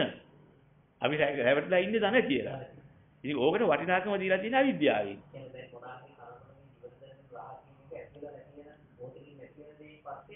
අන්න ඒකයි. ඔව්. දැන් මොහොතකින් නැති වෙන දේ කිව්වට අපිට ඕකේ ප්‍රියමනාපය ඇරෙන්නේ නැහැ. ඒ කියන්නේ දැන් හිතන්නකො මෙහෙම දෙයක් යම් කිසි කෙනෙකුට මොහොතකින් අතගාලා නැති වුණා. එයාට මොකද දැවුනේ? දැන් මොකද දැවුනේ? එකක් මොහොතකින් වැදිලා නැති වුණා. එකක් හිදුණා. එකක් දැනුන්නේ නැහැ. ඒක රිදීමක්. මේක දෙකක් තියෙනවා නේද වෙනසක්. මේ එක මොහොතක හිදුන එකට පෙළෙනවා කියලා දකින්න. අත ගාපුවාම ඒක අසාරයි කියලා දකින්නේ තව වැත්තක් ඒ. ඒක අත ගා හිරපුවට කවුරු හරි කපලා දාලා ගියා. දැන් මොකද කරන්නේ? ඒක දැක්කා එක්කෙනෙක්. අනේ මේ සුවයි කියන එකට හත දීගෙන ඉතියා එක්කෙනෙක් කතා කරගෙන ඒක කපලා ගියා. වෙච්ච දේ කැයි. සුවවින්ද අතටම පහළ වැදිලා. අන්න දකින්න තව එක අනත්ව දකින්න. මොකද? මොහොතකින් කැඩලා බිඳලා විනාශ වෙලා ගියා. මොකද්ද? ඒක තමයි මේ සුව විඳිලා තිබුණේ. අනේ සුව කියන එක මොනතරම් අසාර දෙයක්ද? මේ කැඩලා බිඳලා විනාශ වෙලා යන එක නෙමෙයි සුවේට වාජන කරගෙන තියෙන්නේ. අන්න අනත්ව දකින්න හැටි. ඒක දකින්න අනත්ව. අනිත්‍ය නෙමෙයි. අනිත්‍ය පෙළෙනකොටමයි දකින්නේ. අන්නේ පෙළෙන එකමයි. අන්නේ ඔව් දුක දකින්නවා. ඒතකොට අනත්ත දකින්නේ අසාරත්වයෙන්. අනත්තං අසාර කට්ටේ නාති දුක්ඛං බයට්ට ආදි කිව්වේ ඒකයි. බයට්ට එන. අනිත්‍ය තුල අනිත්‍ය වීම තුල අසාරත්වය දකින්න එක සිද්ධ වෙනවා. අනිත්‍ය තියෙන්නේ අසාරත්වය දකින්න. ඔව්. ඉතින් ඒක අනිත්‍ය වලට විග්‍රහ කරලා හරියන්නේ නැහැ. ඒ තුලින් අසාරත්වය දකින්න. අන්න ඒකයි. ඉතින් අනිත්‍ය වුණාට බෑ. අනිත්‍ය නිසා විඳපු සැපෙට වෙන එක බලන්න ඕනේ.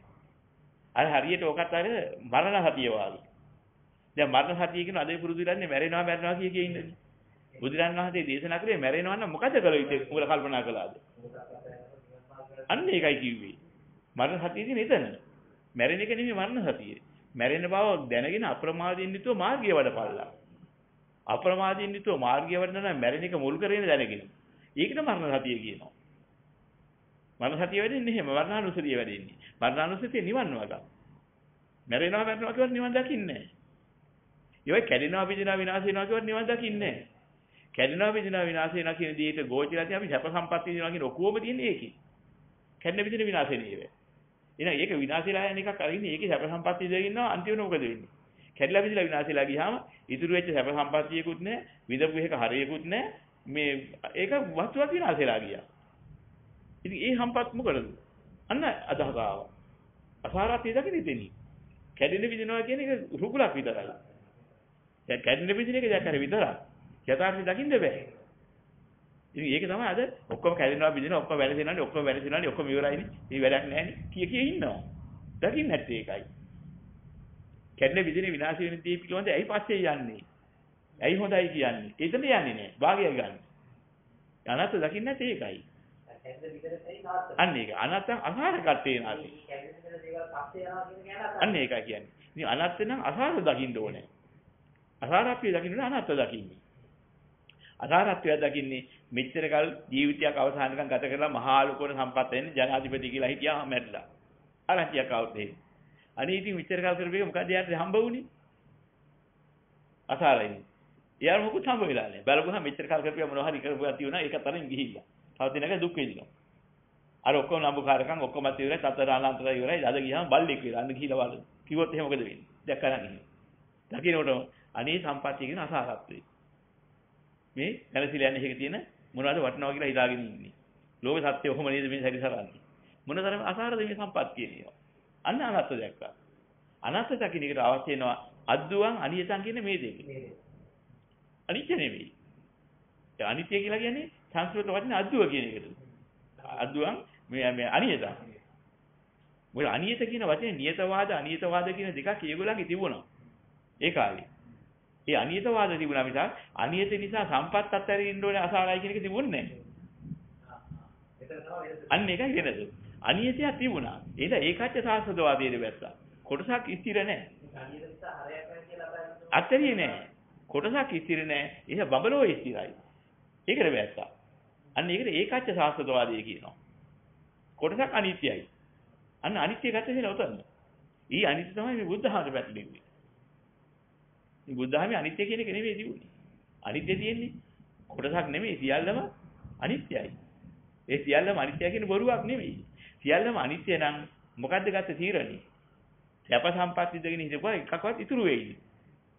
මොකද්ද ඉතුරු වෙන හරේ? කෙවල ඇවිරුණාම. ඉතින් අපි කොච්චර කාලයක් මේ අපේ සම්පත් අනන්ත සංසාරේ විඳලා තියෙනවද ඔය කියන ඒවා? කොච්චර ගෑනු අරන් ඇද්ද? කොච්චර කාම සම්පත් විඳලා ඇද්ද? කොච්චර දෙව්ලොව සම්පත් කියනවා විඳලා ඇද්ද? බඹලොව සම්පත් කියනවා කොච්චර විඳලා ඇද්ද? දැන් කෝ එකක්වත්. මොකද උනේ? ඒවා ඔක්කොම ගෙවිලා වෙනසිලා ගියේ මොකුත් හරියක් ඉතුරු කරන්නේ නැතුව. එහෙනම් දැන් කරන්නේ වට මොකද වෙන්නේ? හරියක් ඉතුරු කරන්නේ මෙච්චර කලු ගෙවිලා ගිහිල්ලා. ඒකත් ගෙවිලා ගිහිල්ලා. හරියක් ඉතුරු කරලා නැහැ. ගෙවිලා ගියා කිව්වට බෑ. ඔක්කොම ගෙවිනවා කියලා ඉතුරු භාගයක් නැහැ. එහෙනම් මොකද උනේ? හරියක් ඉතුරු කළේ නැහැ. අසාරයි. අසාරත්වයේ දැක්කහම කියන අනාත්ම දැක්කා. ඔව්. ඔව් කයත් තියෙන්නේ. ක්ෂය වෙනවා කියලා කියන්නේ මොකද්ද? දැන් අපි හිතමු යම් කිසි දෙයක් මෙහෙම දෙයක්. කෙල්ල විනාශයි. ඒ කියව මොකද්ද? අනිත්‍ය කයත් තියෙන්නේ. ක්ෂය වුණා. ජීවිතේ වෙන වනසල දැම්මා. තව ඒක ජීවත් වෙන අපුරුවට. මොකද? දූෂණය කරලා. දැන් මොකද කියන්නේ? අපරාධ කෙල්ල විනාශයි. කෙල්ලගේ ජීවිතේ ඉවරයි. ක්ෂය වුණා. ඒකෙන් ක්ෂය වුණා කියන්නේ පුද්ගලයාට නැගී සිටින්න පුළුවන් ශක්ති විශේෂය නැතුව ගියා. ගුණ ක්ෂය වෙලා ගියා. අන්න ගුණ හීන වුණා. ඉතින් ඔය ඒ වගේ යම් කිසි දෙයක් ක්ෂය වෙලා යනවා කිව්වේ. ඔන්න ඔය අර්ථය. අනිත්‍යං කයට්ටේන කිව්වෙත් ඒකයි. ඒතර හැම වෙලෙම මොකද වෙන්නේ? ඔහු හොඳ පැත්තක් තියෙනවා. ඒකයි නිවන් පැත්ත. අය ක්ෂය පැත්ත තමයි ලෝකේ. ඉතින් ඕක තමයි ක්ෂය කියන එක වරද්දාගෙන මේ විනාශ වුණා නැති වුණා කියන එක ගන්න. අන්න ඒකයි. ඔව්. අනිත්‍යං කයට්ටේන කියලා විග්‍රහ කරනවා. ඉතින් ක්ෂය තෝරා ගන්න නම් අපි තව ටිකක් එහාට යන්න ඕනේ. උපාද වයටේ වෙන අනිත්‍ය. තව ක්‍රමයෙන් කියනවා. උපාද වයයෙන් අනිත්‍යයි කියනවා. අන්න ඒක තමයි පටිච්චසමුප්පාද චක්‍රයේ උපාද වෙන්නවා. ලක්ෂණේ. පරිත්‍යාග නිරෝධයේ වැය ලක්ෂණේ පෙන්නවා. උපන්න හැම එකක්ම පෙරිලා ගිහිල්ලා වෙලකන් ජරා මරණයට ගිහිලා එතනින් කෙලවර වෙනවා. ඒතර පෙළෙනවා. ඒතර ඒ නිසා පෙළෙන්නේ කවදාවත් අපිට ජරා මරණ ශෝක පරිදේ දුක්ඛ දෝමන පායස් මිසක් වෙන එකක් හම්බුනේ නැහැ. හම්බුනේ ඔය ටික. ඊට ඔකේ මිදෙන්න මොකද කරන්න ඕනේ? ඔය කියන තෘෂ්ණාවේ පටන්ගෙන නිරෝධ කරන්න ගිහිලා ඊට අවිද්‍යාව තෘෂ්ණා නිරෝධ කරලා කෙලවර කරපුවාම මේ ප්‍රශ්නේ මිදුණා. ඒතර වැය වෙන පැත්ත එකක්, මිදෙන පැත්ත එකක්. වැය වෙන පැත්ත කියන්නේ ලෝකේ වැය වෙලා මෙච්චර කල්ට වැය ක්ෂය වෙලා. ක්ෂය ධර්ම. ක්ෂය ධර්ම කියන්නේ ගෙවෙන ධර්ම නෙවෙයි. පහත් ධර්ම. ඒකයි අර්ථය. නමුත් ඒ අර්ථය රදගන්නේ ඔක්කොම අර වාපු වචනේ නිසා. වෙනසෙන ධර්ම නැති වෙන ධර්ම. ඒකමයි ගන්නෙ. අර්ථය වැහිලා යතාති. ඉතින් පිරිසිදු ධම්මගත. උතර පිරිසිදුව තියෙනවා. ඒ ගන්න දෙන්නේ නැහැ. ඉතින් උදේවි ඥානෙ විග්‍රහ කරලා තියෙන්නේ පරිච්ඡේදෝපාදයේ දෙලින් මේ දුක උදා වෙන්නේ නැති. උදේ ඥානෙට දකින්න ඕනේ.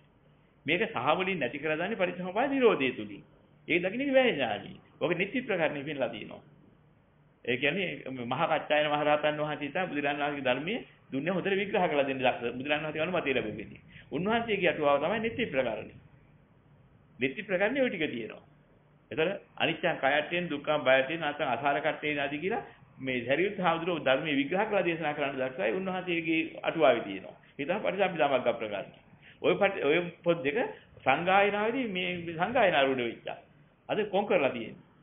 කොන් කරලා ඒකේ නැත්ත තියෙන්නේ. ඉතින් ඒක පැත්තකින් තියලා මේ බුද්ධෝග සහඳුරන් කියලා මේ පස්සේ හදාගත්ත යන ගෙනියන උසගෙන. උන්වහන්සේට දොස් කියනවා නෙවෙයි. නෑ උන්වහන්සේගේ නම ගාවලා හරි කවුරු හරි කළා නම්. ඒ ඔක්කොම ඒකේ තියෙන්නේ. සංස්කෘත වචන ගන්නේ නෑ කවුරුවත් නැහැ විග්‍රහ කරන්න. තේරවාදී පරපුර දුන්නේ වාද. තිලක්ෂණේ. තිලකුන්. එදින් තිලක්කරන්. පාලි වචන. තිලක්ෂණ කියන්නේ සංස්කෘත. චතුරාර්ය සත්‍යය. සංස්කෘත වචනයක්. චත්තාරි අරිය සත්‍යානි පාලි වචනේ. සිව් අරිසා සිංහල වචනේ. ආර්ය අෂ්ටාංගික මාර්ගය සංස්කෘත. අරිය අෂ්ටාංගික මාර්ගෝ පාලි. අරියටගේ වගේ සිංහල. කො අපේ භාෂාව දෙනවා. දැන් අපිට ත්‍රිලක්ෂණේ චතුරාර්ය සත්‍ය ප්‍රතිත්‍ය සමුප්පාදයේ ඕවා කියනෝට නේ තේරෙන්නේ. ඔක්කොම සංස්කෘත වචන. මේ කවුද සංස්කෘතයේ සිංහල කියලා දුන්නේ? ඉතින් ඒවට ඒගොල්ලෝ උත්තර දෙන්නේ නැහැ. යහන කොට. ඒකේ වරද නෙමෙයි උනේ. මේ භාෂාව අපිට ස්කූල්ලා ඒකයි. දැන් අද ඉංග්‍රීසියෙන් බණ කියන්න යනවා වගේ වැඩක්. ඉංග්‍රීසියෙන් බණ කියන පද හදන්න වෙනවා. හදලා දුන්නාට ඒගොල්ලන්ට ඒ දැනීම කොහෙන් දෙන්නද දහත්තේ? ඒක උපම් භාෂාවක් හැංගී භාෂාවක් නෙමෙයි. ගොඩනගාගත්ත භාෂාවක්. ඉතින් ওই භාෂාවේ බණ කිව්වට මේ අදහස දෙන්න බෑ. හරි අමාරුයි. අදහස දෙන්න වචන නැහැ. හෙල සකු මගද භාෂාවලින් මේ හෙලබස මගද බස කියන එක තමයි ඒ තියෙන්නේ. සංස්කෘත කියන්නේ සකස් කරගත්ත එක විතරම තියෙනවා. ඒකේ සකස් කරගත්ත භාෂාවක්. සකස් කරගත්ත එක ගාම්භීරකමට අහංකාරයකට හදව භාෂාවක්. අරකම තමයි. ඒකේ කොටසක් අත මගදී භාෂාවයි. මගදී භාෂාව කියන්නේ මූල පාළිය. ඒක මේ බබලෝ ඉන්න අයගේ භාෂාව. ඒතර මේ හෙළබස කියන්නේ බුදු පියාණන් වහන්සේගේ භාෂාව. හෙළය. සුද්ධ වාටපත් වෙනාම ඒක ආවේ. මේ සිංහල ශ්‍රේෂ්ඨ හෙළ භාෂාව. සිංහලයා කියන්නේ අපි බුදුරන් වහන්සේට සිංහල කිව්වේ. සිංහ කියන එකනාගේ පුතා සිංහල. එයා තමයි ඇවිදලා හිටා මේ රාජ්‍ය පිහිටේ වගේ තියෙනවා මොකද්ද මේ අර ඒකට කියන්නේ මේ පොත දිව්‍ය අවදානයි. ඒකේ විග්‍රහ කරලා තියෙනවා. සිංහල අර්ථයේ සිංහලෙන් දෙන්න පුළුවන්. හැඟීම තියෙනවා. නිරුක්ති කරලා හැඟීම එනවා ලස්සනට. ඉතින් ඒක තමයි විරුද්ධ වෙන්නේ. හදාගත්ත නිරුක්ති වලට පස්සේ යනවා. සිංහල නිරුක්ති ගන්න කැමති නැහැ. නෝ සිංහල නිරුක්තිය තමයි අදහස් ඔක්කොම එන්නේ. කොයිතරම් ලස්සනද කරන්නේ? ඔව් මාර්ගදී මාර්ගය ආදී. අන්න දැන් අපි සිංහල නිරුක්තිය තේරුවා. මාර්ග ආදී කියන දා මාර්ගදී උනේ. මාර්ගය කියන්නේ මොකද්ද? අපි මේ උඩ ඉඳලා පල්ලෙහාට එනවා ආයෙත් යනවා ආවාසරේට. ආවාසරේ ඉඳන් ආයෙත් පල්ලම් බැලලා ලෝකෙ හැදෙනවා ආයෙ මෙහි පල්ලම් වහිනවා. ආයෙත් ලෝකෙ වෙනවා ආයෙත් යනවා ආවාසරේට. මේක තමයි මේ ගමන. මේ මාර්ගය ආදී හිටිය ආවාසරේ. ආවාසරේ කතා කරපු භාෂාව තමයි මාර්ගය ආදී භාෂාව මාර්ගදී. ඔව් පහ එලි කරා පාළි. ඒ කියන්නේ පහ එලි කළා කියලා කියන්නේ මාර්ගී ආදී භාෂාව මාර්ගදී වුණා. ඒක මාර්ගී ආදීනේ එතන. ඒතර මාර්ගී ආදී භාෂාවම තමයි පහ එලි කරගත්තාම හම්බ වුනේ. ඒ කියන්නේ පහ එලි කරගන්නවා කියලා කියන්නේ ඇස කන දිව නාසය ශරීරය කියන මේ ටික එලි කරගන්නවා. ඔව්. ඒ ටික සංවර කරගන්න. මනස සංවර නැහැ. බුදු දහම තමයි මනස සංවරත්වයේ වෙන්නේ. සුද්ධතාවය. එදා තමයි හයම එලි කළේ. එතන තමයි එලි වුනේ. එලි වෙන්නේ නැහැ එදකන්. ඒ කියන්නේ කෙලෙස් බිඳින එක එලි වෙන්නේ නැහැ. කෙලෙස් යටපත් කරගෙන ඉන්ද්‍රිය පහ සංවර කරගෙන ඉඳලා සංවර බලෙන් ගියා එතෙන් ධ්‍යාන ලැබලා. මේ පහයිලි කරගත්ත අය ගාලා පහයිලි භාෂාව පාලි භාෂාව. මාර්ගී ආදී හිටිය පහයිලි කරගත්ත කට්ටිය. ඉතින් ඒ නිසා වාගදී භාෂාවයි පාලි භාෂාවයි දෙකම එකයි. මේ පාලි වල පස්සේ ඉතින් තව කෑලි එකතු වෙලා මිශ්‍ර පාලි හැදුනා. අර ඒ සිංහල සුද්ධ සිංහල වුණා වාගේ. ඉතින් ඒතර නමුත් මේ පාලි මාගදී කියන්නේ එකක්. පාලියට සුද්ධයි මාගදී. ඒකයි සුද්ධ මාගදී කිව්වේ.